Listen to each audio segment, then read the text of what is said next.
Hello my friends, welcome to the Metal Shop Garage. Today I'm just going to go over some of the future projects for the 1995 Jeep YJ. What you're looking at there is a neat little YJ keychain, square headlight keychain.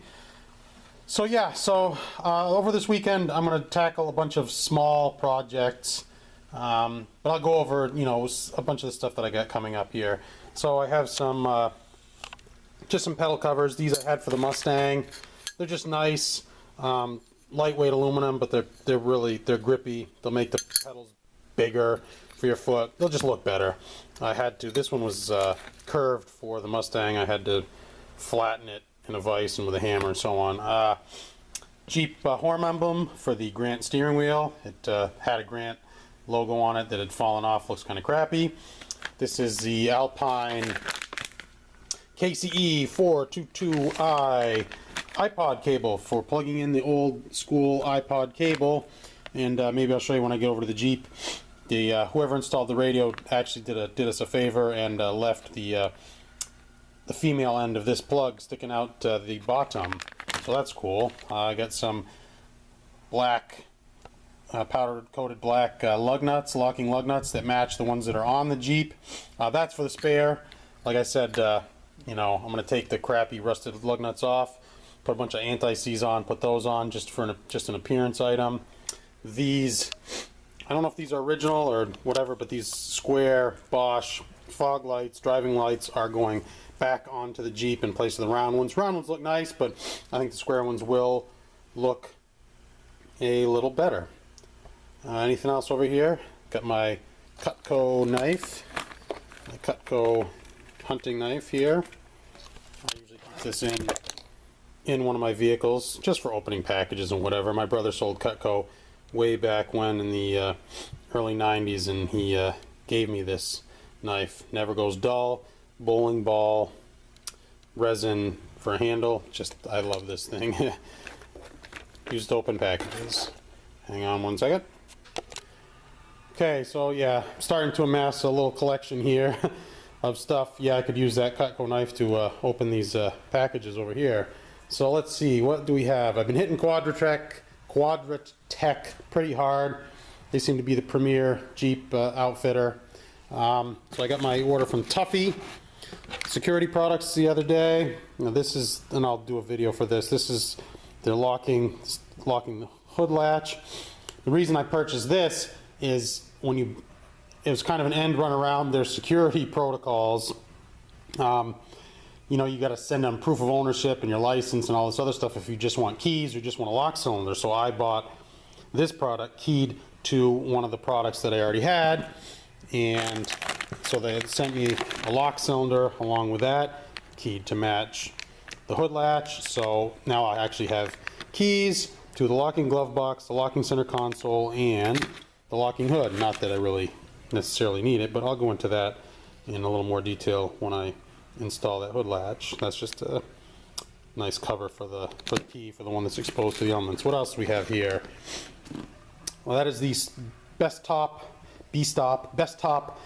sport bar cover. That's the roll bar cover. Again, that has the the Rhino lining, the Line X on the roll bar. I prefer, like I said, when my dad had a Jeep when I was a kid, every Jeep I've ever been in has those nice padded roll bars. To me, that's Jeep, padded roll bars. So I have that. The black denim to go on. I'll do a video when we install that. Over here, some more Quadratec. Some smalls. I believe this is just, hood latches, Kentrol, black powder coated stainless steel hood latches, made in China. That's a little disappointing, but whatever. I opened up the box already. They appear to be very good quality. These are some Stone Guard for the headlights. It has protection for the taillights, nothing for the headlights, so I got this set here. Oh man, made in Taiwan. What the hell? I got an order from Quadratec the other day. They sent me a Cherokee catalog, so nice. So thankfully they finally sent me the proper CJ and Wrangler from 1941 to 06 catalog. Thank you, Quadratec, for getting it right. Amazoned up an oil change, Royal Purple 10W30, and Royal Purple oil filter. Their oil filters are far superior to anything that you get in the auto parts store. You know, it goes, in my opinion, you know, your mileage may vary. I say that all the time. You got your auto parts store brand, your cheap, you know, your Napa, your CarQuest, your whatever, your AutoZone here. Then you got maybe a Fram, and then way up here, you got the Royal Purple oil filters. Just watch some of their videos where they cut apart, you know, the competition's oil filters, and they show you how they make theirs, and you'll switch to a Royal Purple oil filter if it is a vehicle that you care about.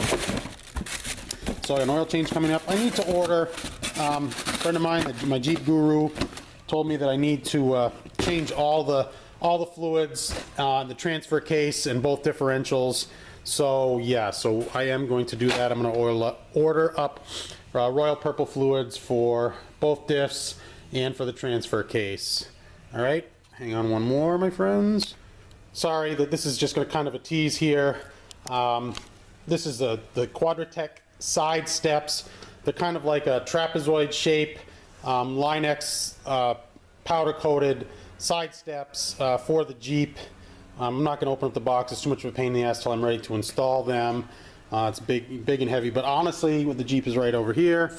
I'm 6 feet tall, pretty, you know, average size male, and I have a hard time getting in and out of this thing. I mean, it's it's ridiculous. So those side steps they mount right to the frame, and I believe you can kind of tailor your height, so they'll go just under the worn rock rails. And the side steps that I got are super heavy duty, and they'll act like a, you know, kind of a rock rail too. It's, you know, duplicate protection for the Jeep that it doesn't necessarily need, but you know, whatever.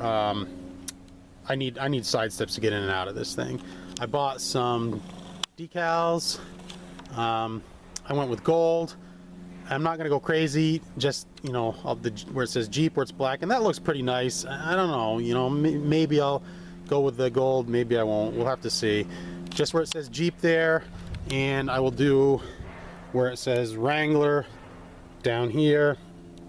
Yeah, I can see where it says Wrangler here, the small letters here, and I'm absolutely positively 100% going to put on the 4-liter high output decal that goes right in this area here. So what else do I have for some small projects going on? The diff is leaking a little bit. That's where it was parked the other day. I probably will do a cover for it and a new, you know, new sealer, new gasket, whatever, Permatex sealer, whatever, however we decide to do that.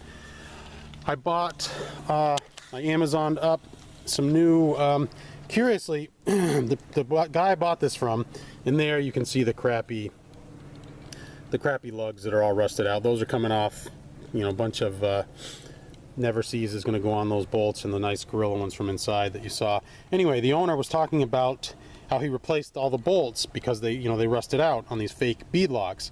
And in checking this out, he really half-assed it. The bolts, 5/16 by half-inch bolts, are stainless steel. Good on him. However, the nylock nuts and the washers are mild steel. Huh? What? Why would you not spend the money? So I Amazoned up 2 50 count boxes of stainless steel nylock nuts and a 100 count box of stainless steel 5/16 washers to do all this.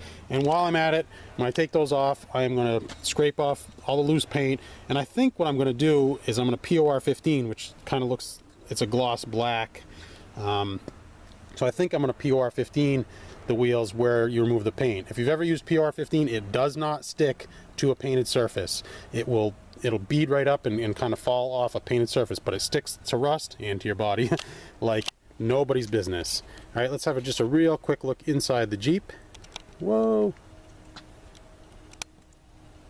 Yeah, need to order new door handles. They both need to be replaced. I'm kind of ticked because I didn't think of it. A good thing with Quadratec is $50 and over, you get free shipping. So I'm going to have to place another order. I need new handles. They're both worn. I need a new steering stabilizer. The one that's on there is pitiful at best. Doesn't work for squat. So curiously, there's the Tuffy locking center console. The way this is mounted, it takes a CD, you know, kind of old school, I guess. playing CDs, but it skips like crazy. And I think it's, you know, mounted, you know, vertically like this. You know, maybe this thing wasn't designed to be mounted vertically, but I mean, I thought the technology was you put a CD player in a car and they didn't skip like that. I mean, it's just nuts. Anyway, thankfully this is a modern radio, and it takes, you know, MP3, and it has an iPod. I showed you the cable earlier, and right there, see the little blue? There is the female end of that plug. So I'll be able to plug that cable right into it. I think I'm going to drill a hole here in the bottom of the box so you can put the you can put your iPod or your iPhone or your whatever right into the locking center console, and away we go. So that's what I got going on for projects right now. I got to swap out the lock. I got everything keyed to the lock for the glove box. So this, it looks to be a pretty simple task to swap out the lock assembly on the Tuffy products here. Hot day today again. Wow, I mean, the weather here is boingo boingo, up and down, up and down. It's over 70 degrees today. So anyway, that's what we got upcoming for the Jeep. I'll document some of the more involved and more interesting projects and take you guys along with me. As always, my friends, I thank you for watching. Please consider subscribing. If you're new to my channel, give a share, give a thumbs up, give a like, and give me some comments. I'm still responding to every comment. I believe I have just over 200 subscribers. So thanks a lot, guys. I really appreciate you, and take care out there. We'll see you.